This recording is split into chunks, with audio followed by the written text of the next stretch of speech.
Welcome guys. अभी जो video देख रहा था उसका टाइटल है पनडुब्बी में कैसी होती है सैनिकों की ज़िंदगी। दी मिस्ट्रिकल लैंड करके यूट्यूब चैनल का वीडियो है। तो गाइस चलो वीडियो को स्टार्ट करते हैं। पनडुब्बी होती है ना, पानी के अंदर चलती है, वो उसके अंदर सैनिक होते हैं। आज की इस वीडियो में हम जानेंगे कि कैसी होती है पनडुब्बी में नाविकों की जिंदगी। हमारे देश की सेना जमीन, जल और आकाश सभी जगह से हमारी सुरक्षा के लिए हमेशा चौकस रहती है। लेकिन दोस्तों, हमारे देश के कुछ सैनिक ऐसे भी हैं जो दिन रात जमीन या आसमान के बजाय समुद्र में हजारों फीट पानी के नीचे से देश की सुरक्षा में लगे रहते हैं। ये वो नाविक हैं जो पनडुब्बियों कई महीने बाद बाहर आती है ना पनडुब्बी, देश की सेवा करते हैं। दोस्तों, इन नाविकों की जिंदगी के बारे में जानने के लिए आपको ये वीडियो अंत तक देखना होगा। नमस्कार दोस्तों, और द मिस्टिकल लैंड पर आपका एक बार फिर स्वागत है। ये हैं हमारे इंडियंस के रियल हीरो। दोस्तों, नौ सैनिकों पर देश की सुरक्षा की जिम्मेदारी 2 लेवल्स पर होती है। एक पानी के ऊपर रहकर और दूसरा पानी के नीचे।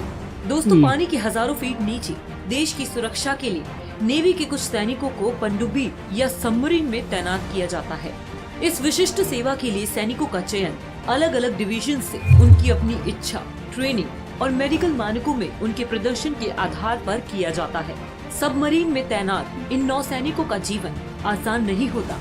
इनके परिवार वाले बताते हैं कि इनकी जिंदगी बड़ी कठिन होती है। जब वो किसी मिशन पर जाते हैं तो परिवार को ये भी पता नहीं होता कि वो कितने दिन के लिए कहाँ जा रहे हैं और कब वापस आएंगे। परिवार वालों को बस इतना पता होता है कि वो ड्यूटी पर जा रहे हैं, इससे ज्यादा और कोई जानकारी नहीं होती। जब वो पनडुब्बी के भीतर होते हैं तो नहाना तो दूर, उन्हें दाढ़ी बनाने का मौका भी नहीं मिलता।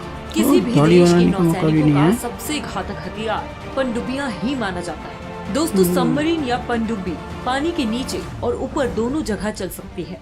नाविकों का मुख्य काम पानी की गहराई मापना और दुश्मनों पर नजर रखना होता है।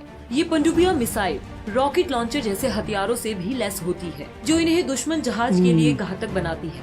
इसमें तैनात सैनिक किसी की नजर में आए बिना ही दुश्मनों के घर में घुसकर उसको तबाह कर वापस आ सकते हैं। लेकिन दोस्तों, जिस समय ये सैनिक पनडुब्बी में तैनात होते हैं उस दौरान इन्हें कई तरह की मुश्किलों का सामना भी करना पड़ता है। किसी मिशन को अंजाम देने के लिए पनडुब्बी के साथ नौसैनिक जैसे ही समुद्र की हजारों फीट की गहराई में गोते लगाते हैं, वैसे ही उनका बाहरी दुनिया से संपर्क टूट जाता है।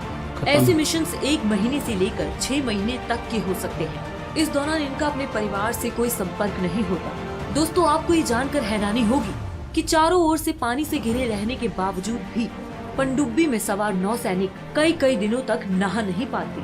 कई बार तो ऐसा भी होता है कि मिशन खत्म कर पानी से ऊपर आने के बाद ही इन सैनिकों को स्नान करना नसीब होता है। ऐसा इसलिए होता है क्योंकि पनडुब्बी में हमेशा पानी की कमी होती है और हर नौसैनिक को प्रतिदिन 3 से 4 मग पानी ही मिलता है। इस पर तैनात सैनिकों को पहनने के लिए डिस्पोजेबल क्लोथ दिए जाते हैं, जिसे 2 से 3 दिन के बाद उतार कर फेंक दिया जाता है। इन कपड़ों में एक खास तरह का केमिकल लगा होता है जो नौसैनिकों को बिना नहाए भी कीटाणुओं और बीमारियों से दूर रखता है। पनडुब्बी में सभी सैनिक एक ही तरह के कपड़े पहनते हैं, चाहे वो कोई अधिकारी हो या फिर साधारण सैनिक। पनडुब्बी में रह रहे सैनिकों को कई दिनों तक सूरज की रोशनी देखना भी नसीब नहीं होता। इसके चलते जब वो समुद्र की सतह पर आते हैं तो नौसैनिकों को हाथ पैर में जकड़न जैसी समस्याओं से जूझना पड़ता है। इनका मिशन काफी लंबा होता है। नौसैनिकों को पनडुब्बी पर खाने की समस्याओं का भी सामना करना पड़ता है।